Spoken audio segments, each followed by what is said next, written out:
Fenomena bubble burst menjadi sorotan di akhir bulan Mei tahun ini bersamaan dengan munculnya berita PHK di beberapa perusahaan startup di Indonesia yang ternyata tidak hanya terjadi di Indonesia saja, tapi ini juga terjadi di seluruh dunia. Sebanyak lebih dari 40.000 pekerja perusahaan startup di seluruh dunia mengalami PHK atau pemutusan hubungan kerja. Ya, ini terjadi semenjak pandemi COVID-19 ya MG listeners. Ada juga perusahaan yang tidak melakukan PHK tetapi berhenti mempekerjakan pegawai baru. Seperti misalnya perusahaan Meta. Hal ini tentu saja mengkhawatirkan terutama bagi para pegawai yang baru saja diterima dan para fresh graduate yang menjadi calon pegawai dari perusahaan-perusahaan tersebut. Tapi kita dengarkan dulu beberapa cerita dan tanggapan dari MG listeners terkait sulitkah mendapatkan pekerjaan di masa pandemi saat ini. Ada Mufti dan Ami yang ingin membagikan tanggapannya. Silakan. Hai, aku Mufti dari Surabaya. Sebagai fresh graduate lulusan pandemi, aku ngerasain banget susahnya cari kerja semasa pandemi. Jangankan cari kerja, waktu aku cari magang aja itu susah banget. Terus aku juga ngerasain nih, ternyata ketika pandemi itu banyak banget perusahaan yang emang nggak dibolehin buat terima karyawan baru. Jadi ya mau gimana lagi gitu kan. Sampai kemarin aku sempat apply di beberapa tempat dan cuman 2 tempat yang sampai ke tahap interview. Itu pun online. Dan udah disuruh nunggu lama ternyata tetap zonk juga gitu. Emang sesusah itu buat cari kerja semasa pandemi. Apalagi aku tuh ngelihat teman-teman banyak yang akhirnya milih buat kerja di luar basic pendidikan mereka. Pas aku tanyain kenapa ya katanya emang adanya ini gitu. Jadi menurut aku ya mungkin emang lowongan kerja yang sesuai basic pendidikan mereka sama jumlah lulusan dari jurusan mereka itu nggak seimbang. Jadi mau gimana lagi gitu kan. Akhirnya mereka milih buat kerja di luar basic pendidikan mereka. Dan menurut aku itu hal yang disayangkan banget. Karena kan kita udah fokus nih sama pendidikan kita kurang lebih 3 sampai 4 tahun. Ketika lulus kita malah kerja di luar bidang itu. Kalau orang sini bilangnya eman-eman. Takutnya ntar kita malah lupa nih sama pendidikan asli kita karena udah nyaman sama pekerjaan kita. Ilmunya kan jadi nggak kepake gitu menurutku. Halo, aku Niluputu Diah Ayu Laksmi dan aku dari Bandar Lampung. Aku sendiri sebagai fresh graduate dari Prodi Pendidikan Bahasa Inggris belum merasakan kesulitan saat harus cari pekerjaan. Sebenarnya banyak tempat yang terima fresh graduate seperti aku untuk mengajar bahasa Inggris. Tapi mungkin di sini menurut aku lebih susahnya itu untuk diterima di tempat-tempat tersebut. Karena ya memang menurutku banyak yang membuka lowongan pekerja maksud aku lowongan pekerjaan untuk tenaga pendidik gitu. Setelah itu mengenai fresh graduate yang bekerja tapi nggak sesuai dengan basic pendidikannya. Nah menurutku ini wajar sih, dan aku juga udah banyak temuin hal-hal yang seperti ini tuh di lingkungan sekitar aku. Selagi yang dikerjakan memang masih bisa dihandle, itu menurutku hal seperti itu nggak apa-apa banget dilakuin. Ya walaupun nggak sesuai dengan apa yang kita pelajari selama kuliah, bukan berarti sia-sia. Dan aku percaya pasti tetap ada pelajaran yang bisa diambil ataupun diaplikasikan saat kita udah mulai bekerja. Walaupun nggak sesuai itu ya sama basic pendidikan kita. Jadi gak ada yang sia-sia sih. Sekian, terima kasih.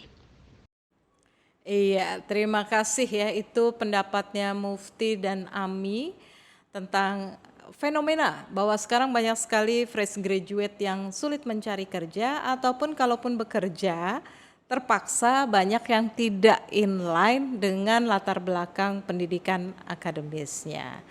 Oke, terima kasih Mufti dan Ami. Tapi kita juga mau tahu nih, saya sudah terhubung dengan MG listeners di nomor telepon 021583991123. Ada siapa ini yang tadi sudah masuk? Halo. Hai, selamat siang. Siang. Ini siapa ya? Velia bukan ya? Iya, perkenalkan saya Oke. Velia, Kak. Oke, Velia, bagaimana kalau kamu sendiri melihat kondisi kita 2 tahun kemarin pandemi, banyak perusahaan yang down. Nah, sebagai fresh graduate, susah nggak kamu cari kerja? Jujur, saya termasuk orang yang beruntung di kala pandemi kemarin. Setelah lulus langsung dapat pekerjaan sebagai fresh graduate. Oh, Eh, selamat ya. Iya, terima kasih. Jarang yang bisa gitu nih. Iya, Oke, tapi di mana? memang Boleh tahu? Sebentar. ya, Basic pendidikannya sama pekerjaan kamu sama nggak? wah itu amat sangat jauh nih Kak. Jadi Oh, dulu mm-mm. kalau boleh cerita sedikit, aku Oke, mm-mm. itu di ekonomi, di ilmu ekonomi nih lebih tepatnya. Tapi sekarang aku kerja jadi testing analis di salah satu perbankan dan itu kerjaannya masuk skopnya IT. Nah, seperti itu. Oh jauh ya. Tapi Iya. nyerempet-nyerempet sih ekonomi dengan perbankan. Perusahaannya aja Kak. Tapi skop Iya. pekerjaannya nggak ada sama sekali yang aku Oh pelajari. gitu. Oke. Nah, kalau menurut kamu sendiri dengan kondisi dan kamu sudah ngalamin ya di luar apa istilahnya beda dengan basic pendidikan. Tapi kan banyak yang merasa bahwa udah deh yang penting aku kerja dulu gitu walaupun di luar basic pendidikan yang penting dapat kerja dulu mana zaman lagi susah pula gitu kan. Nah, kalau kamu sendiri merasa dengan kondisi yang seperti ini bagaimana? Apa ini wajar-wajar aja atau punya pendapat berbeda?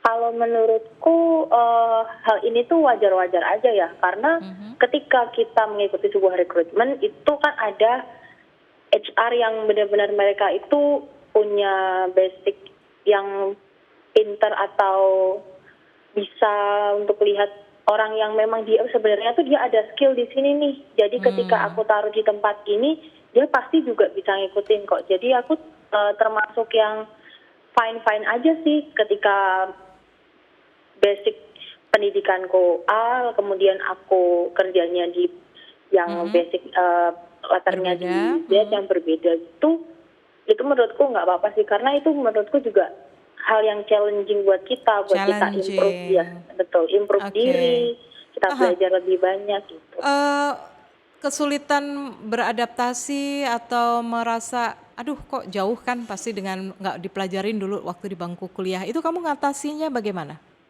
Ngatasinya itu lebih banyak komunikasi ke senior. Jadi lebih banyak Mhm. belajar, komunikasi. Kita minta apa nih istilahnya? Ajarin lah ketika kita benar-benar nggak ngerti, kita benar-benar buta nih sama yang namanya kalau di tempatku testing itu gimana. Kita Mhm. benar-benar tanya dari nol sampai setiap progresnya itu kita harus tanya, kita harus benar-benar minta belajar, kita harus Oke. minta review ke sana ke sini Mhm. gitu sih Kak. Harus fast learner ya kalau Iya sangat betul. jauh berbeda. Tapi kalau Iya. boleh tahu nih ya, sekarang sudah berapa lama nih di perusahaan yang kamu sekarang bekerja ini?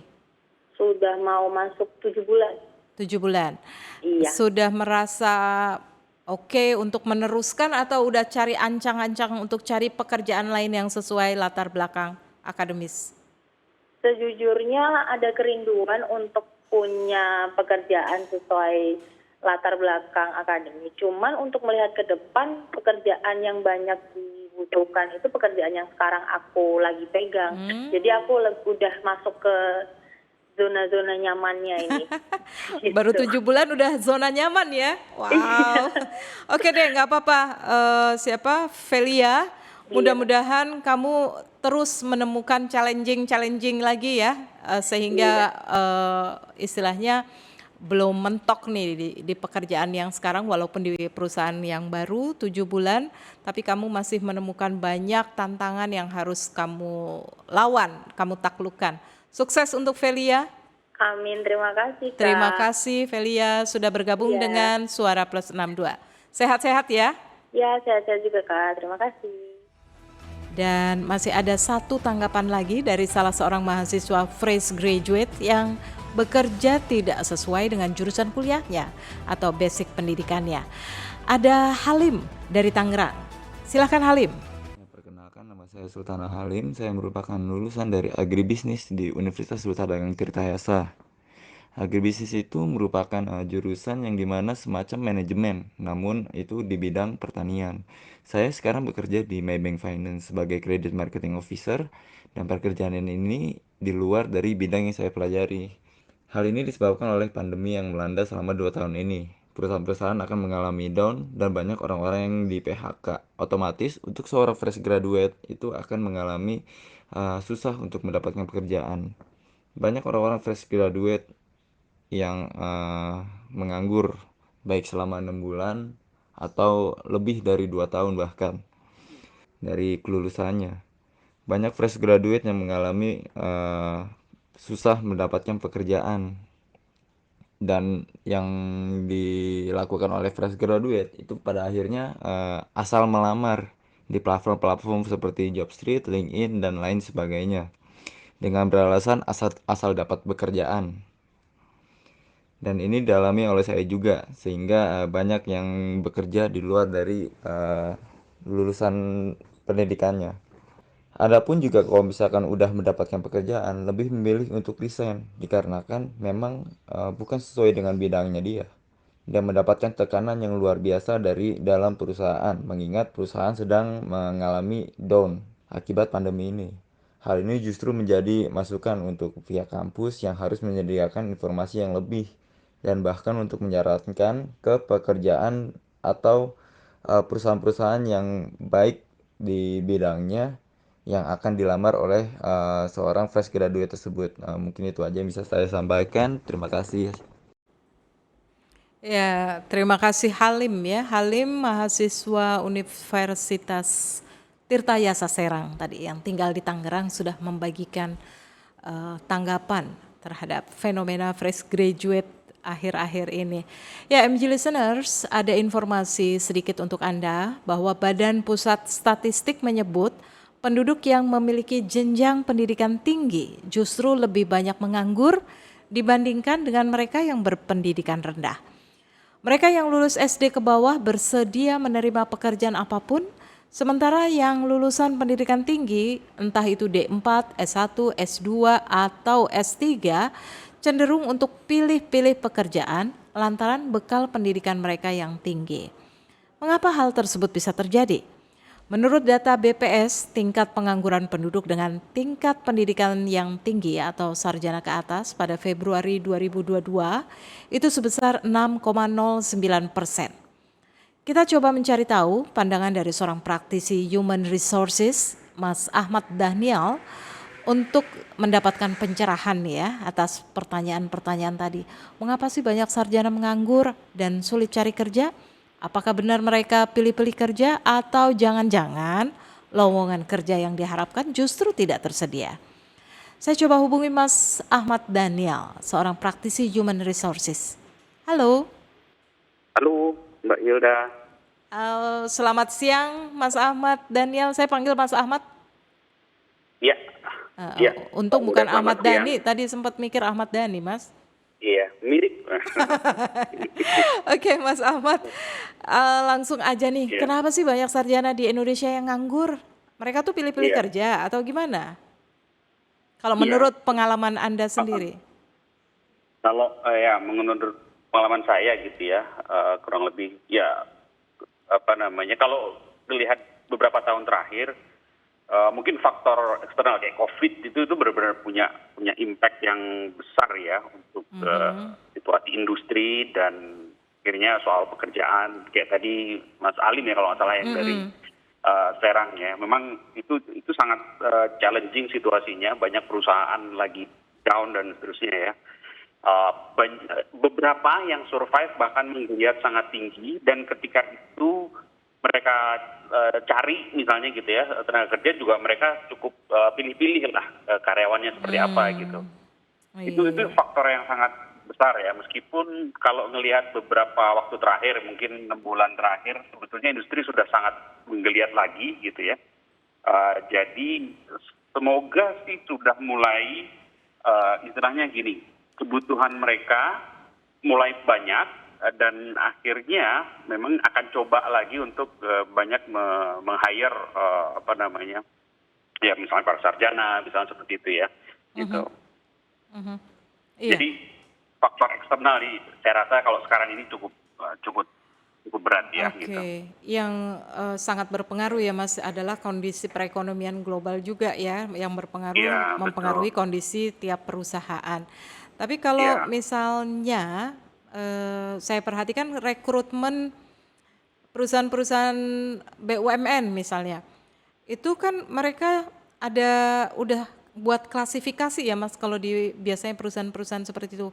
Misalnya untuk iya. Kementerian Luar Negeri itu mah PNS ya. BUMN PNS, saya lihat ya. juga ada spesifik Udah, misalnya untuk bidang ini yang dibutuhkan adalah lulusan teknik misalnya Pertamina buka lowongan. betul. Makanya yang Iya, dibutuhkan adalah sarjana posisi untuk mengisi SDM baru untuk di bidang iya, eksplorasi misalnya yang dibutuhkan sarjana S1 iya, pertambangan atau perminyakan gitu ya.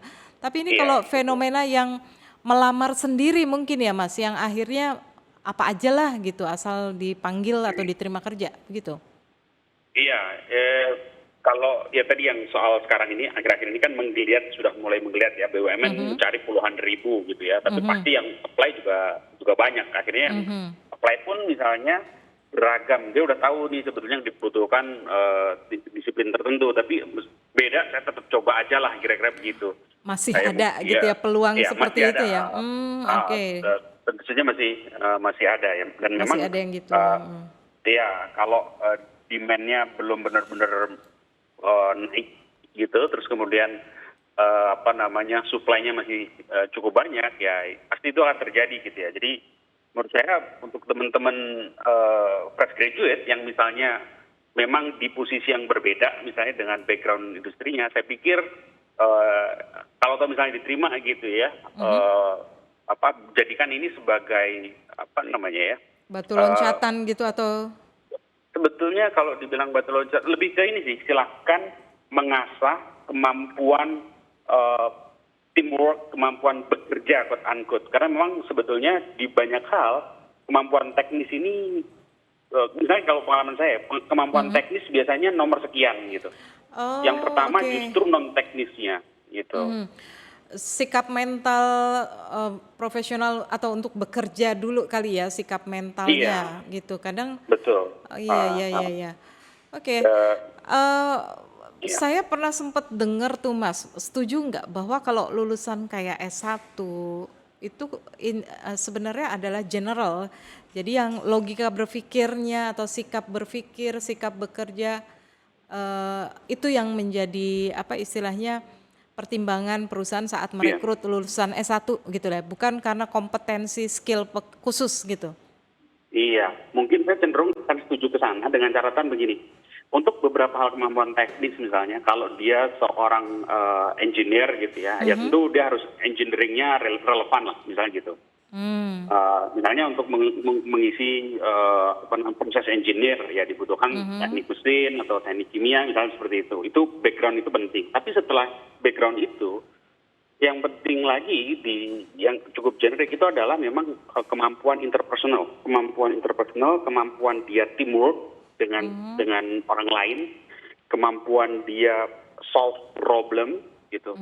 Itu jadi yang kita lihat gitu. Karena percuma kalau misalnya IP tinggi, jago, ngitungnya jago gitu kan, tapi dia nggak bisa kerja sama gitu. Oh iya. Diberi tugas, analisanya kurang kuat misalnya seperti itu. Dia nggak ada problem solvingnya ini ya, inisiatifnya kurang, hal seperti itu kita nggak jadi preference akhirnya gitu. Aduh, sayang gitu. Kita mending agak ya mungkin teknis masuk qualification teknisnya, tapi yang kita cari yang teamworknya. Tapi strong, kalau gitu ini kan. Mas tadi Mas sempat nyinggung bahwa percuma kalau IPK-nya tinggi misalnya tapi dia nggak punya kayak teamwork yang baik atau sikap-sikap interpersonal lainnya. Tapi waktu merekrut sebenarnya perusahaan itu akan filterisasi pertamanya tuh bukannya dilihat IPK-nya dulu Mas atau apa nih Mas? Boleh bocorin dulu. Iya, oke. Di sisi ini untuk para fresh graduate atau mahasiswa yang mau lulus, memang ini harus pinter-pinter untuk membuat profile ya, membuild profil dia. Yang paling pertama dilihat kan sebenarnya dari CV misalnya kan gitu. Dan CV itu sebenarnya tidak melulu soal IPK. Jadi kalau kami biasanya juga nggak melihat IPK itu kita lihat nggak terlalu jadi inilah. Oh, bukan nomor Tapi satu ada, gitu ya? bukan nomor satu, bukan Oh, nomor oke. satu. Bukan pertimbangan Tapi utama. Mhm. betul. Tapi Tapi yang apa, di Mas? CV, Yang lebih? ya, yang di CV itu, misalnya yang kita lihat adalah bagaimana dia bisa menggambarkan, misalnya kalau toh dia fresh graduate misalnya, pernah nggak dia misalnya punya pengalaman berkolaborasi, teamwork, apakah dari Hmm. organisasi, apakah dari magang misalnya gitu ya. Nah, Itu magang ya. iya, itu sangat kita lihat gitu. Jadi kalau misalnya dia pernah ada project bareng dengan teman-teman mahasiswa, ada misalnya ada event-event tertentu gitu yang mengasah kemampuan dia, interpersonal skill, teamworknya, problem solving. Dia pernah jadi team member, pernah ngelit, misalnya seperti itu. Apakah di magang, apakah di organisasi, itu akan kita lihat gitu. Bisa Karena itu jadi sangat nilai sangat penting. tambah itu ya.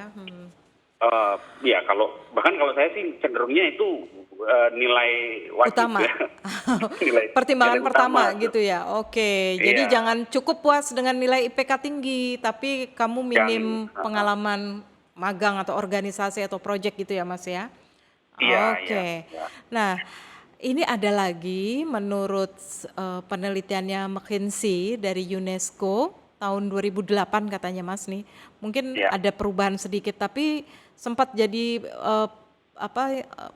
pertanyaan di benak saya. Apakah ada Iya. kesenjangan antara sistem pendidikan dengan dunia kerja di Indonesia?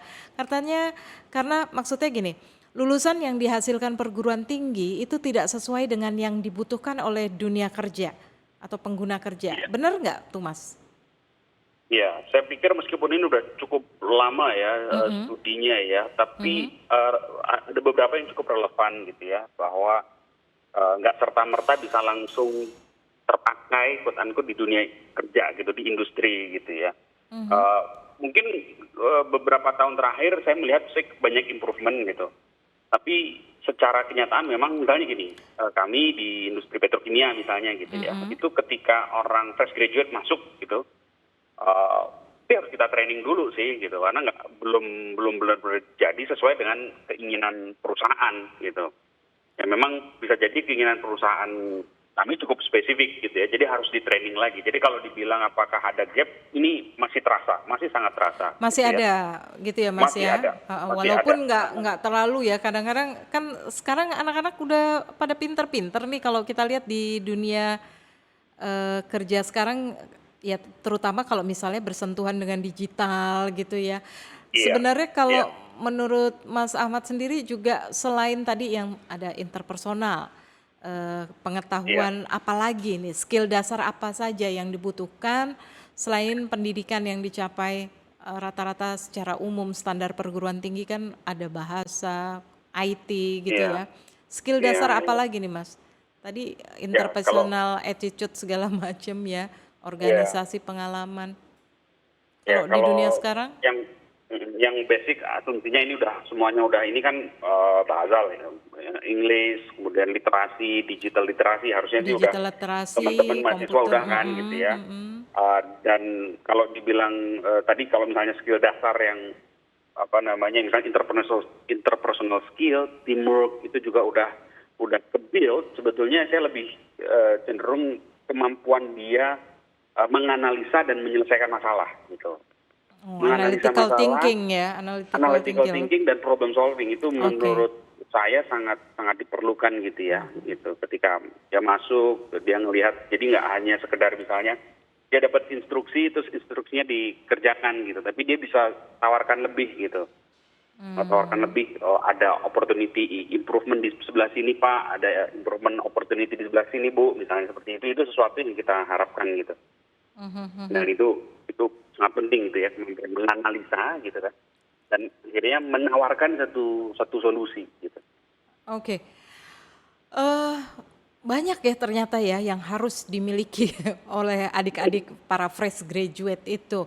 Kalau dulu kan saya nggak serumit sekarang mungkin ya. Selain ijazah perguruan tingginya, paling nggak punya ijazah atau sertifikat-sertifikat pendukung lain. Nah, apakah sekarang ini sertifikasi atau pelatihan training soft skill itu juga masih dibutuhkan Mas untuk melamar kerja? Iya, kalau saya melihatnya untuk teknikal, misalnya gini, kalau tax brevet itu tetap perlu lah sertifikasi profesi, saya pikir itu sangat diperlukan gitu. Tapi kalau untuk interpersonal skill, saya melihatnya daripada misalnya lewat pelatihan-pelatihan ya, kalau memang ada resources gitu, ada dana dan seterusnya ya silahkan saja gitu. Tapi kalau misalnya resources terbatas, saya lebih menyarankan sebetulnya ada mencari kesempatan mempraktekkan itu lewat misalnya magang gitu ya kan. Magang ya. Magang atau Oke. ya kerja praktek Oke. misalnya seperti itu. Jadi sekarang sebetulnya program dari kementerian juga cukup bagus ya, perguruan tinggi ya. Ada kampus Merdeka dengan dia banyak magang dan ada banyak sih variasinya yang saya pikir itu mencoba menutup gap dunia industri dengan pendidikan gitu ya, sehingga juga dapat bekal tadi itu, bekal untuk apakah dia akhirnya perlu tersertifikasi atau malah langsung praktek aja gitu, langsung praktek Ya, gitu. ya. Oke, berarti magang lah, paling enggak magang, dan sebaiknya magang ini menjadi mungkin apa Mas, kurikulum ya, di dalam semua perguruan tinggi ada kurikulum magangnya. Iya. Jadi kalau Menurut yang saya, ya, menurut saya kalau memang akan, kan sebenarnya nggak semua orang akan ke industri kan sebenarnya gitu ya, nggak semua lulusan akan ke industri. Iya. Tapi kalau yang akan ke industri, menurut saya sih itu sangat sangat bagus ya, peluang bagus, dan saya pikir sekarang didorong sih Kementerian Pendidikan tuh mendorong ke sana, mendorong ke pemagangan ya, dan cukup bagus sih programnya gitu. Tinggal perusahaan join, mahasiswanya join gitu, saya pikir akan banyak manfaatnya. Oke, terima kasih banyak nih Mas ngobrol-ngobrolnya. Kita dapat insight, MG listener sudah dengar tadi apa bocoran-bocoran, mungkin karena Mas Ahmad Daniel ini praktisi langsung human resources yang kerjaannya ngerekrut karyawan-karyawan baru. Jadi tahu nih itu tadi yang dibutuhkan. Jadi nggak usah galau-galau lagi. Tadi tips dari Mas Ahmad Daniel langsung dipraktekkan saja ya, dicoba. Ya. Baik, terima kasih Mas Ahmad Daniel Sama-sama. atas ngobrol-ngobrolnya. Sukses dan sehat selalu Mas. Terima kasih Mbak Hilda, sama-sama, sukses sehat selalu untuk